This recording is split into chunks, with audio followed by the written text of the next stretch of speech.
welcome to Biters Season 7, Episode something or other. I lose count because I don't like to know when the end is coming. As always, this is your zombified 30-something Brian and...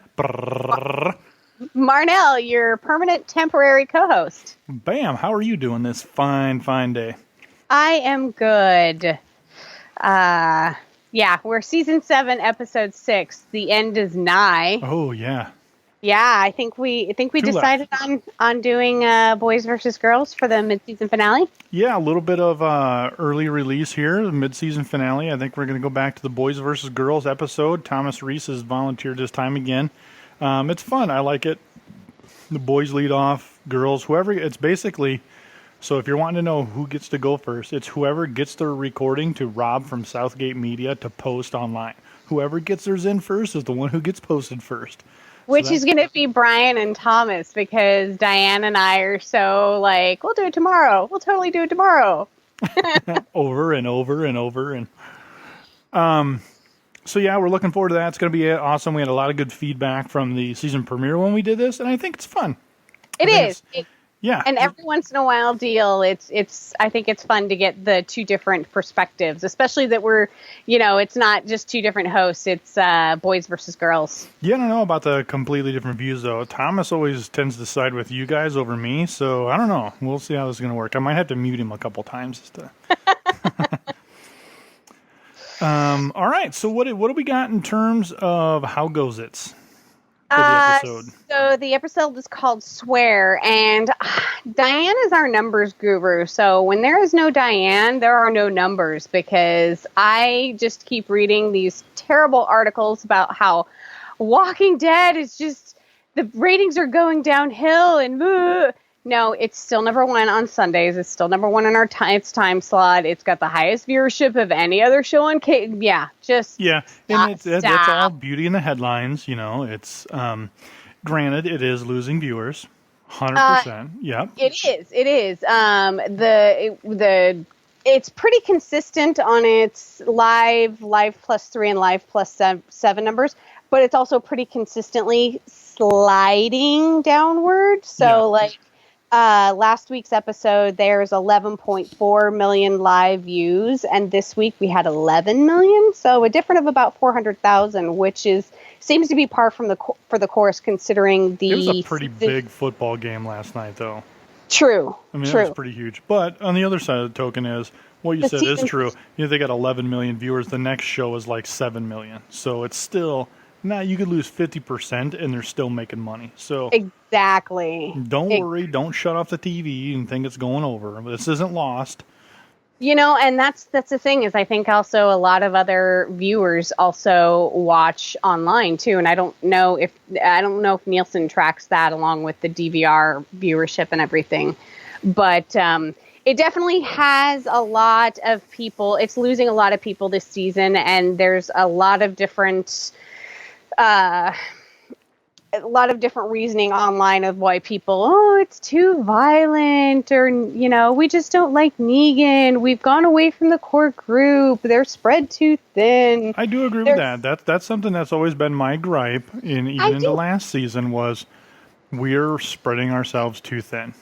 But it's not going to make me stop watching it, No, not quite, but it's annoying. And if you're on the fence, that's just one more thing. But I get it. But they're pulling everybody together now. And I get the whole it's too violent, but honestly, what do you expect? I mean, it's a show about a post-apocalyptic world, and we have zombies, So, yeah, there's going to be some blood and gore and people doing horrible stuff to each other, but it's The Walking Dead. It happens right now. Read a headline. Exactly. So, all right, let's do this. All right. So, yeah, those were the only numbers that I could find, as it slipped to 11 million views live. So, if 11 million people listen to this podcast, we'd be doing all right. I think I could probably quit my job and just do this. Yeah, that would be cool. And then maybe I'd look harder for the numbers. The numbers. So what'd you rate this bad boy? I rated it a 3.4 salted perch. 3.4 salted perch. Wow, that is lower than I anticipated you saying. I thought you were going to kind of come over the top here and throw a haymaker. And actually, Diane pulled me up today. I was wavering between a 3.2 and a 3.3. So really? Look at you, little miss. Well, she influenced me. Wow. I did a 4 out of 5 broken glasses. Wow. In honor of Heath not being able to drive. So I've tried to drive without glasses before. It don't work. So I don't know how he's doing it. I used to be a terrible driver, and then I started wearing my glasses. And you're like, wow, this is way easier. I got into way less accidents. My insurance went down. It was great. So I went and had lipstick, so I don't have to wear my glasses. So but, why'd you go low? Just this episode really it had a hard time holding my attention. But I didn't dislike the episode, and I especially didn't dislike the episode for the reasons people are disliking this episode. But yeah, this was it wasn't even a filler episode. It was a setup episode. You know, we're setting up what is it called? Is it Oceanside? Ocean View? Yeah, Oceanside. Oceanside. We're setting them up for future use. So, you know, you had to look at it like that, but I don't think there was a lot of excitement in this episode. I mean, yeah, you had the sand zombies and everything, but that was a little shticky to me, so. Well, I liked it. I definitely labeled it as a filler episode, but it was the best filler episode I've ever seen. It was. I have to give you that. For the filler episode, as filler episodes go, this was good. It wasn't technically a filler because they connected the dot. You know, they connected the dot. Yep. They answered, because I was predicting we would see Heath and Tara in the mid-season finale at some point, maybe the first 15 minutes or last. So we got them connected a little bit early, and I just like how it was a self-contained episode. You know, and it really, I kind of compare it to A Day in the Life of Dwight. And yes, I really did not like A Day in Life. When you do these standalone episodes where you're developing one character, they have a tendency to just drag. I mean, even the Morgan and Cheeseman episode, you know, really, I mean, it was interesting, but it didn't have I guess it's because it's so focused on the one person, you don't have a lot of interplay with all of the other major characters. And a lot of people really hated on this episode because Tara didn't deserve her own episode. She's not, they think she's a lesser character, and she's not. She's not a main character. She's a peripheral character. So she's part of the core group, but she's not part of the main cast. I mean, so I like Tara's character. I do too. I like her trajectory. I mean, if you think back, it was her sister, and her sister's kid taking care of the governor on a couch, and it was their dad. Was it their dad or somebody? Yep. You know, yeah, with the oxygen tank. That whole arc from that through the park of the girl getting bit and coming back in the prison and going with Glenn to find Maggie, and just this whole trajectory of who she is. I mean, fighting against our main group alongside the governor, you know, I mean, she's come a long way. She's actually been with us for a while, and that's why I call her a peripheral main character, because she's not a lesser character. I mean, the hashtag last night was "Who's Heath?" Because a lot of people forgot about Heath. He's an Alexandrian, you know, and Heath is important. Honestly, I forgot that they were both out there the entire episode. I'm like, she keeps talking about Denise like she's alive. I didn't realize that they have not been back to Alexandria. No, they left right after the slaughter. Right after the satellite slaughter, yeah. So I did not realize for the longest time that she said something like, "I have a girlfriend to go back to," and I'm like, oh my God, she doesn't know. I mean, I know she doesn't know about Glenn and Abe, but she doesn't even know about Denise. No. Oh, she just better stay with these chicks. All right, so let's jump right into it then. What is your epic? My epic was the very end. The title of the episode is Swear, and she swore not to tell. And Rosita was working her hard, and Tara didn't give it up. She kept her promise. Now, in the future, she will probably tell the secret. She will reveal Oceanside. She'll break her promise, but she held strong in the moment. She had just found out about Glenn and Abe and Denise, and Heath is still missing, but she kept her promise, and I really admire that she didn't automatically just go, well, yeah, there's totally a bunch of guns here. We just have to, either convince these chicks or take them out. So I thought she was going to reveal it. Like, and that wasn't going to be a full reveal, but it was going to be like, don't tell anyone, Rosita. Well, I just figured like she was pressuring her, and all of a sudden she'd be like, well, there is one place. And then that would be the end of the episode. Yeah. So I was expecting that. So that's a good epic. All right. What was yours? Mine was just catching up. This was, not to talk out of both sides of my mouth, but I felt that this was at the right time in this half of the season. I was very critical of episode 2 of this when we break off to Carol and introduce Ezekiel. So this felt at the right time. Like Carol and Ezekiel could come right after this. That episode could have been right there. So for me, my epic was this was a properly placed in the timeline series of events on how we, the viewer, are taking everything. So after everything we've seen with coming back to Alexandria, they left that. So this was there were no lingering storylines from them leaving Alexandria. We know what happened. We know what happened with Hilltop. And then we're at this place. So, yeah. Which, side note, can't they come up with better names? Hilltop, Oceanside. Hello, let's tell everybody where you are. Oh, I was from this town, Hilltop. Where's that? On the hill. Oh, yeah, that makes sense. I was at Oceanside. It's in the valley. Where's that? Oh, it's by the ocean. Oh, that makes sense. Yeah, good point. Hilltop is in the valley. Yeah, why don't you do like something hilltop and then you're actually hidden in a valley somewhere so they don't even know where you are. Or if you're on the hilltop, call yourselves Hill Valley. Yeah, Hill Valley. Ooh, Back to the Future. Back to the Future. All right, well, so we had pretty decent epics. What is your fail? I have 2 fails. Oh, geez, you're like your sister. Oh, my major. Well, they're small. They're pretty insignificant. My major fail is the red herring that they left us on. The walker that supposedly looked like Heath. You have all these sand-covered walkers and everything, and all of a sudden this one shows up that looks a lot like Heath from the back. Like, no.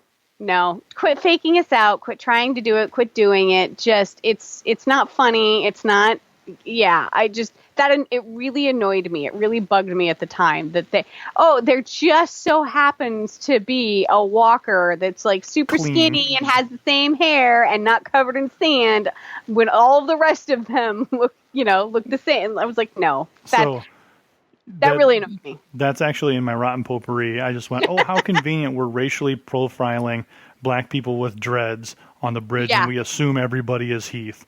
Yep.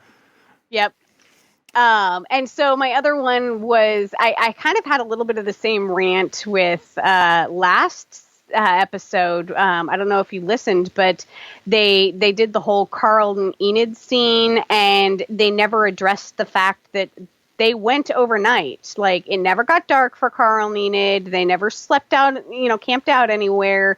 They left Alexandria, and all of a sudden they're at Hilltop, even though Maggie and Sasha had gone through a night.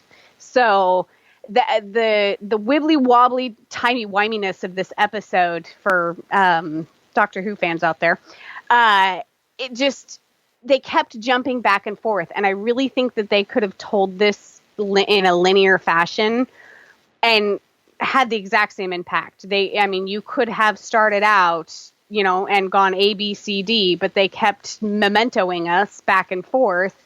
I really think they could have just told it linear. Yeah, they could have just told it straight up. There you go. There you go. That was quicker. So I mean, two very minor rants, but it's something. It's very distracting for me. All right. Well, look at you, little Miss Detail Oriented. My fail was the whole shoot first mantra of Oceanside. Tara was very clean. It's a woman. And when I seen them like immobilizing the army, I thought they were going after somebody else. But they found Tara. She didn't even know they were coming for her. She was watching it all, and she didn't even know that she got spotted walking around.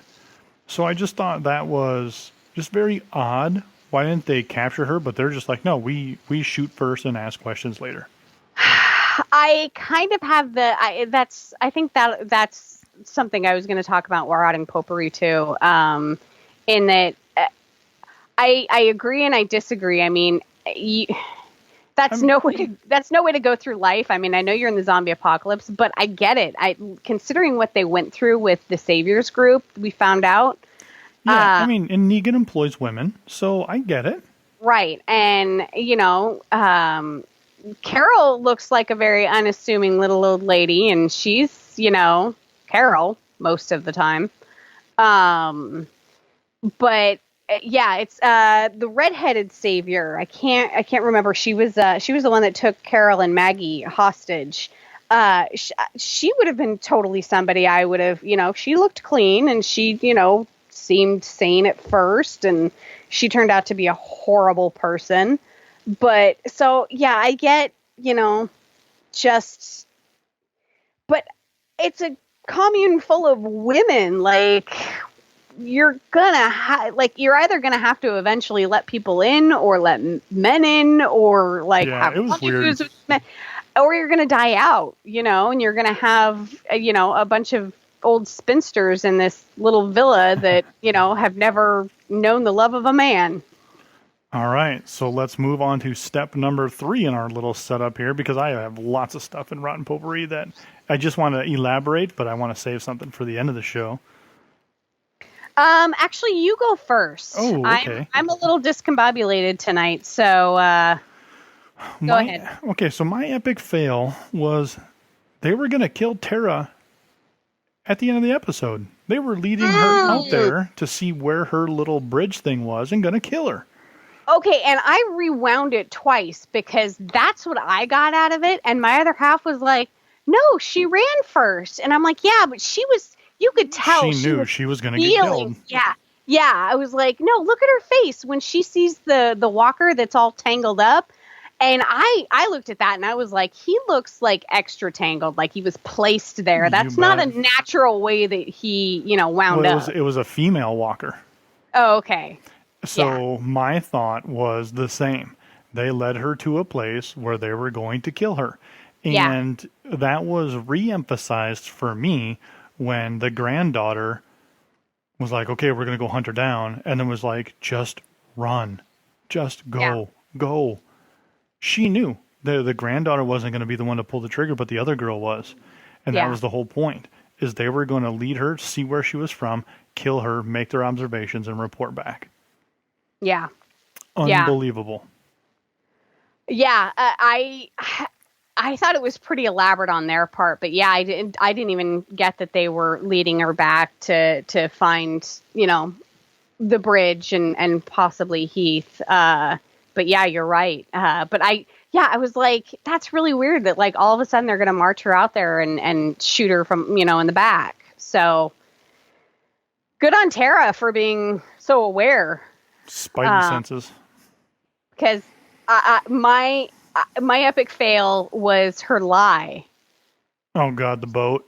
Seriously, you're in an oceanside community and you lie that you came from a fishing boat when you know nothing about fishing boats. Yeah. Oh, the last one.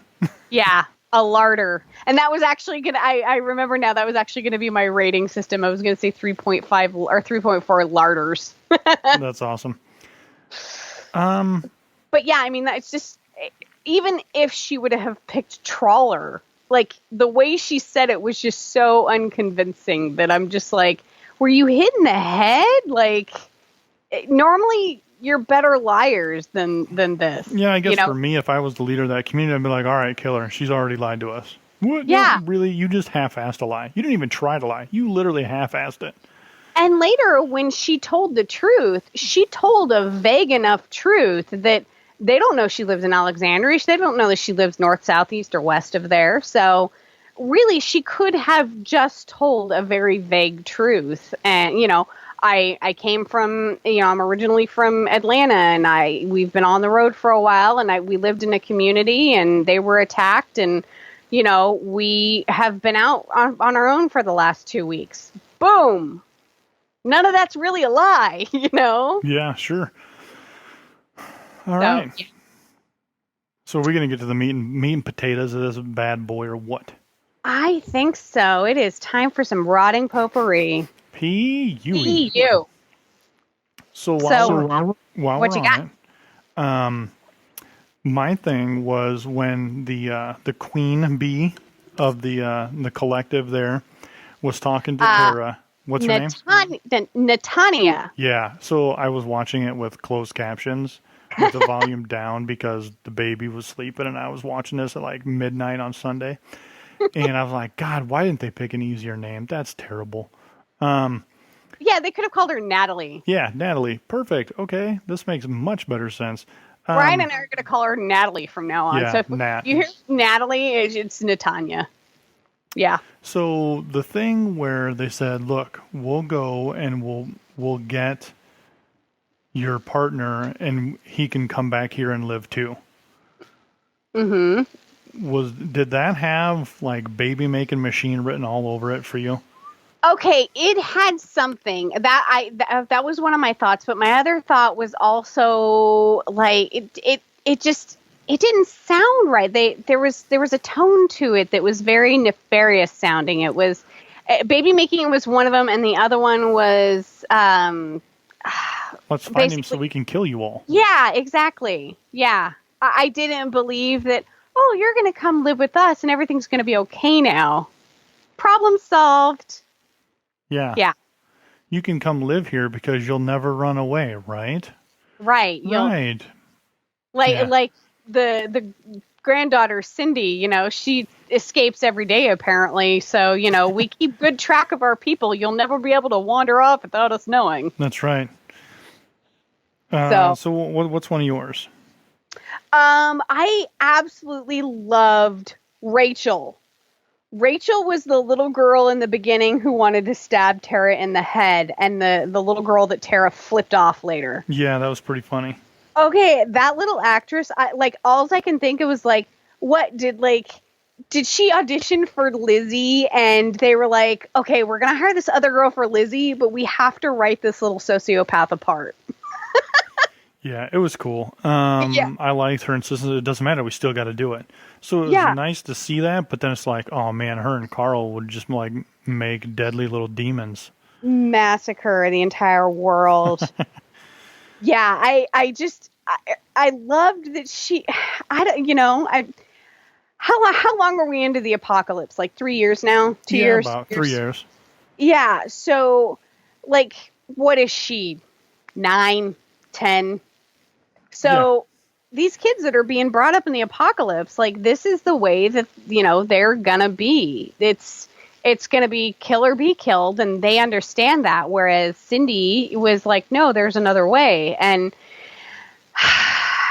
as we've all learned, and most of us the hard way, in the zombie apocalypse, everything we do has consequences. And in the zombie apocalypse, the consequences are usually somebody dies. If you make the wrong decision, if you rely on the wrong person, if you take in the wrong person, people die. So, this little girl now is being brought up, and she's a great little actress. I loved her. Her name is Mimi Kirkland, and she's actually on a couple of other shows. She's, for as young as she is, she's got some acting chops in her. So, I really liked her character. And I hope that we see more of her, 'cause she was like She was Lizzie with an attitude. So Yeah. A little bit more responsible, Lizzie. yeah. Yeah. Not like I'm going to go like play chess with the walkers. I delight in stabbing them in the head and getting it on the first try. Yeah. So one thing that was almost one of my epics was that, and you got there in one of yours, is that when she arrived back in Alexandria, when Tara got back, they didn't fart around, dragging out the whole retelling of the story for 15 minutes. Okay, yeah. She got there, Eugene was crying. And the next scene, she's holding the bobblehead that she brought back, and she's already up to speed. Yeah. I very much appreciated that. Yeah. You got there, you see the initial, what's wrong, Eugene? And he just breaks down because that's Eugene, and that's cool. I like it because he liked Tara, and he knew that she was also going to be heartbroken. So he was heartbroken having to inform her that your love is not here. And it wasn't even Negan that killed your love. It was the wolves that killed yours. So... Or no, it was. Yeah, I'm sorry. No. It was a savior. Yeah, it was a savior. Sorry. It was Dwight with Daryl's bow. Yeah. So, all of this was happening. It was really kind of cool to see that just we're skipping it. We're not even going to fart around with it. Boom. Yeah. Here you go. Yeah. And like I said, a lot of people online were hating on this episode because, it was so Tara heavy, and Tara doesn't deserve her own episode. Yeah, she kind of does. I think so. Like I said, she's been with us a long time. She's a part of the group, and we've lost Abe, we've lost Glenn. We could be looking at a couple of other deaths before the season is over, and so this is what happens. You lose main characters, and people get bumped up. Think of this episode, and this is actually one of my downsides for the episode, was Tara didn't even need to be in this episode except for connecting Oceanside to Alexandria.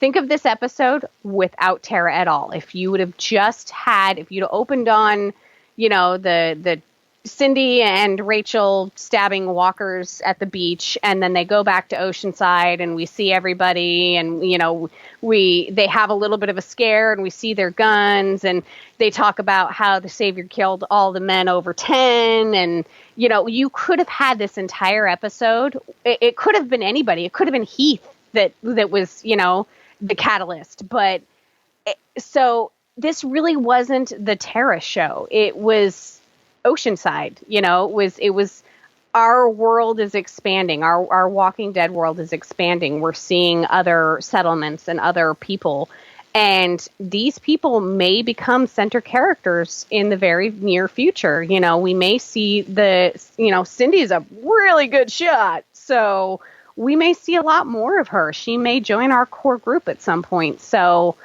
I really liked Tara in this episode, and I fully appreciate that they didn't show her just, sobbing and going on about, everyone died while she was gone and blah, blah, blah.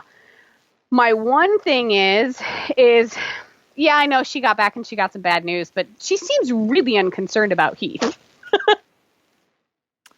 Well, we don't know what happened. She could have... when she found the card that says PPP, what did that mean? Yep. No idea. Don't even know if that was his. Was it from the camper? Nothing. Well, my gut tells me Heath didn't make it out of there alone. Heath is with somebody else. Yeah. And that security card, for this reason, that security card, that's a magnetic strip like I get into my work with. Beep, right. It beeps in. It was way too clean, and that marker was way too fresh. Yeah. So it could also say 666. Just pointing that out. That's a key card. Maybe that's an address. Maybe it's like 666 Main Street, or maybe it's a room number. Yeah. we don't know that that's PPP. And even if it is, what the heck does PPP stand for? And is a card really going to work, or is that, yeah. Well, so for the card to work, you got to have lots of electricity. Yep. The only people I know who have lots of electricity are the Saviors. Yep. Yep. You know, and... Because that may be the key card to the armory. Yeah. Or some backdoor Negan entrance. Yeah. Yep. That's neat to think about for a minute. So at the beginning of the episode, my other half and I, we kind of had differing opinions. I kind of feel that Heath was ready to just cut and run. Like, he is so distraught over what they did to the satellite compound, and he cut himself off before he said something. He said, "You don't know what it was like in Alexandria before. We thought," and he kind of cut himself off. And I'm wondering what he thought, what he knows now that he can't bring himself to say. Yeah, I think what he was alluding to was that we thought the world was a good place. Because if you remember, they were way back in the beginning, they were waiting for the government to come save them. Mm-hmm. They were still waiting for things to be okay. Yeah. And I think that's what he was going to talk about is we were waiting for all this to be over. And we were so naive. They still valued human life because they didn't kill anybody. They just banished them. Yeah. You know?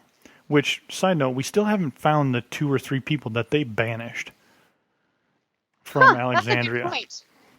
We always thought they would pop up at some point, but we've never been identified to one of those. You know, at this point, if they haven't gotten picked up by the Saviors or something, they had to have been dead, because I don't think before Rick's group, these people would have survived on the outside for very long. I mean, with the Saviors out there and wolves out there, not to mention walkers and exposure. I mean, these people had probably only ever been camping out of the back of their car before. So, you know, I'm pretty sure that we've probably seen them, only they were part of a horde. So I think that's what he was talking to, you know. He never went through that hardening phase of season 2, 3, 4, 5, for that matter. Yeah. So what he had to do with the compound, I think. This is season 1 to Alexandria. Yeah. You know, in terms of that, they're still dealing with the shock and awe of what happens here. Like, if you remember, in last season, the lady cut her wrists in her house because she just found out that, oh my God, there's zombies everywhere. I can't deal with this. Yeah. And then she just cuts her wrists and kills herself in her house. You know, so this is their season. Well, this would be their season 2. You know, they're still adjusting. The only one who's seen it was Ross. Well, what's his character name? Nicholas. No, scavenger guy. Gay guy. Yeah. That guy. Ross Marquand's character. I know everybody by their real name. You know, he's the only one who's really seen that, and even they say we don't tell people what's really going on. You know? So I think that's the big disconnect with Heath, is that he always thought it was going to get better. So he never went through that hardening, emotional cut ties, everybody's a killer, killer be killed. He's just now experiencing that. And that make or break point was season 2, where people decided to stay in the CDC and let it blow up, or they decided to get in their car and run away. You know, that fight or flight happened years ago for us. It's just now happening for Alexandria. So that's a fun way to think about it. And that's why I think he's dealing with this, because he's on the front lines really seeing, I killed a whole bunch of people. That's murder. So you're right, because I didn't even think of it. Herschel's family thought that it was going to get better, and they were keeping people in a barn instead of killing them, so that when the cure came along, we would all go back to normal. You know, they couldn't even bring themselves to kill walkers, let alone people. Mm-hmm. Feeding them chickens. You're right. This is their season 2. They haven't had to do any of this stuff, and it's been a trial by fire now with the Saviors and the Wolves. So you're right. Bam. Very good point. Negan's reach is everywhere. That was kind of the underlying theme of this episode. That was, yeah. When Negan says, I am everywhere. He Yeah. really is freaking everywhere. And that's why I get the kill on sight, you know, what these women went through. I mean, every male over 10 was just lined up and shot in the head. So that's where I get the whole shoot on sight, you know, you don't even get a chance to plead your case because, you know, even though Tara isn't working for Negan, she's had exposure to him. And, you know, under threat of pain and torture, you know, Tara could totally spill. So I kind of get their shoot on sight bit. Yeah, but, you know, I agree. If they left with the shirts on their backs, one, the motorside ocean, you know, property or whatever that the little villa that they found is a really good find. And where did they get the guns? That is a huge armory to just stumble upon. Well, if they've been killing anybody that walks by, I mean, you slowly just start to accrue them over time, I would suppose. And I bet they have scouts that are out there and stuff like that. Yeah. I mean, they've been living this way for a little while, right? Seems like it. They're growing crops and they know how to work the ocean. And They have arts and crafts time with the kids. That pool was entirely filled in with dirt for farming. That probably took a while. Blood, sweat, and tears. Do you think there's an orange soda for Tara around there somewhere? Negan drank it last episode. Yeah, but maybe there's one more. No. Or maybe she finds the empty can.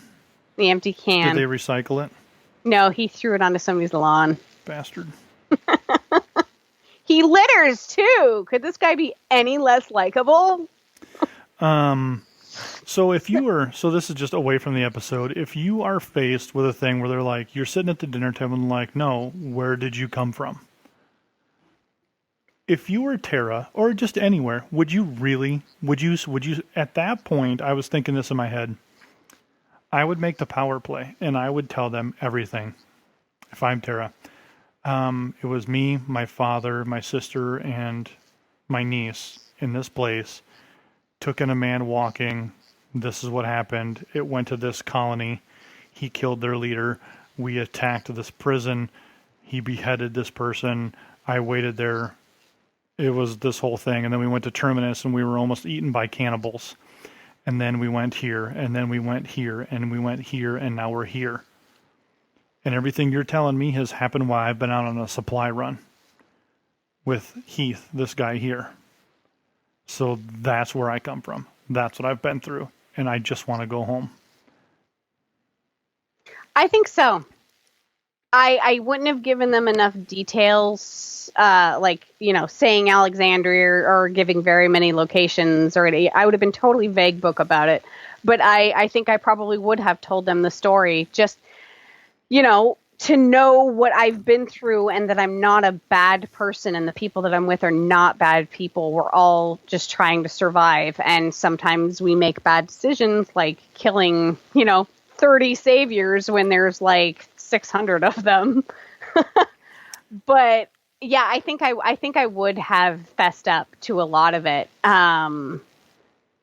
Just to try and humanize my people and maybe try and I have mixed feelings about the shoot on sight. You know, I would tell them that I think that it's a good policy, but also you can't live like that forever. You have to give somebody a chance. You know, thanks for giving me a chance and not shooting me, but even though you tried.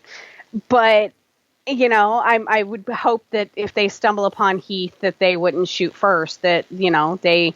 Well, they were gonna, though. They were gonna kill them both. Yeah. But not everyone is good all of the time, and not everyone is bad all of the time. I mean, even Negan has his threshold. The women that he, you know, has in the compound, they have to be willing, you know. So even everyone has their limits. Nobody seems to be just wholly evil, but nobody is wholly good either. I mean, like we've said all along, think about the Rick's group from the Savior side. Not only did they go into the satellite compound and kill everyone in their sleep, but they also blew up a bunch in the middle of the road, so... Was Rick's the bridge group, kind of annoying for you? Not to cut you off, but the bridge was just really... Horribly. Okay, the only thing I can think of is that somebody, like maybe Ocean View or Oceanside or whatever they are, set it up to where it would be almost wholly impassable. Because having the container things there on one side and then the dump trucks with the sand on the other side and the cars lined up, I mean, it just seemed like a total obstacle course. Well, and yeah, because Oceanside is an island. Yeah, and so but yeah, the whole sand walker thingies kind of bugged me. I was like, really? These things hadn't crawled out before? So the bridge. That's why I keep going back, because they just wanted to get Tara out there to get back to kill Heath, to make sure they got Heath and Tara in one shot. They could get them both, and that's why the granddaughter said, "I'm going with you." I'm like, Yep. "No, you're not. No, you're not. You're staying right here." "No, I'm going, because I know you're gonna kill him, and that ain't how this is gonna go." Yeah. So yeah, I just felt that the bridge was, it was impassable. There's no way you could move all of that stuff to get vehicles across there. So you would have to do an amphibious assault on the island to get what you want. But it just kind of felt that it just didn't belong. I don't know. It was just weird. The bridge is just weird. See, and for the bridge, that first walker that she killed when she went back looking for Heath, I'm like, now cut it open and cover yourself in guts and walk along the bridge. Yep. They are not using the camouflage nearly as much as I think that I would. I mean, yeah, being out in the Georgia heat covered in walker guts is not ideal, but if it's between that and running out of ammo halfway through my fight to the end of the bridge, I think I'd rather be covered in walking guts, because there seems to be plenty of, quick moving water around that I could wash myself off in later. Were the walkers under the sand pile alive or dead when the sand was poured on them? Dead. They remember Heath was kicking up some sand along, and there was a bunch of shells there. Oh, that's right. That's right. Yeah, and so I thought that was the all of the men from Oceanside, but I don't think that they were killed that closely to Oceanside, because then the Saviors would know where Oceanside was. Right, and they specifically said they lined them all up and shot them in the head, so they wouldn't be walkers at that point. So it was not the men from Oceanside, but somebody definitely. Was that supposed to be a trap? Like, I don't know that I have enough, geometry in my head to go, okay, like 30 pounds of sand per square inch is going to hold down. Yeah, no, I don't think it was intended to be a trap at all. And I even called BS when she pulled that bag out. I'm like, no way it's creating that giant avalanche of stuff. Yeah, no. And honestly, for as deteriorated as the clothing, and there was no hair on the walkers and everything, I'm like, I honestly wonder, like, the further along you get into this, like, everything desiccates, everything breaks down, how long before these walkers are no longer walkers, or they're just like, sort of animated blobs of goo and bone, and, and how long before the sand would have eaten through them to the point where they, their arms and legs were disarticulated. And are these the sand people? It's Dune. But yeah, I was just like, yeah, I didn't like the Sandwalkers. This episode would have had slightly less excitement without it, but they were unnecessary. I agree. I think she could have ran into bobbers, I think is what Rachel called them. Yeah, bobbers. They weren't floaters, they were bobbers. I think that she could have battled some bobbers in the water, and it could have been the excitement. But how would she have gotten knocked into the water at that point? I don't know. So Yeah, goofy. Anyways, yeah. that's about it for the episode. I mean, there wasn't really much out of that we didn't really discuss. And if you did, feel free to shoot out. Oh, you got more stuff? I'm sorry. I just have they lingered on Tara's wrist tattoo. They specifically lingered on that when she was laid out on the beach. Her tattoo is Roman numerals, and they're 26, 13, 22, and 9. And then there's one below that you couldn't see. It's lottery numbers. This is Lost. Son of a bitch. We've been fooled. It's Lost. That's so funny. Kirkman was a secret writer on Lost, and we had no idea. I honestly wonder how many people are going to play those numbers in that $400 million mega ball now. If I get it, I'm never podcasting again. Oh, that's funny. But yeah, so they lingered at what does her tattoo mean? A lot of people have been like, well, maybe it's the people she's killed and the walkers she's killed. And I'm like, I don't think she's tattooing herself. Yeah, nobody's tattooing themselves. Oh, no. This was before, so what does it mean? Yeah, it's got to mean something. Yeah. I'm sure we'll hear about it at some point. Yeah. Anywho, so, yeah, our next episode is, it looks like a good one. It's kind of looks like one of those, because it has the same synopsis for the 2 episodes for that and the mid-season finale. So, Sing Me a Song. Sing Me a Song. Deeper look at the sanctuary and the world of Negan and the Savior's members. Alexandria look for supplies. I'm sorry, they don't have the same synopsis. Okay. But yeah, so that is our next episode, and it's one before our mid-season finale. All right. Well, hey, one quick shout, Thomas O'Mara there. He had some fun stuff for a viewing party, and he almost had Jesus there and a whole bunch of stuff. So thanks for sharing that cool information with us. Really appreciate it.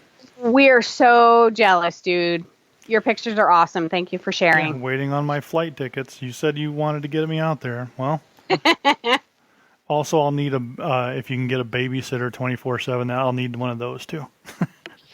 Yeah, and your babysitter is probably going to be the same cost as my ticket out of Juneau, Alaska, because it is pretty expensive to get out of here. All right, well, cool. Thank you for joining us, as always. Marnell, your treat. Thank you. Everyone, give us a like and a share and rate us on whatever media. And a tug. Yep.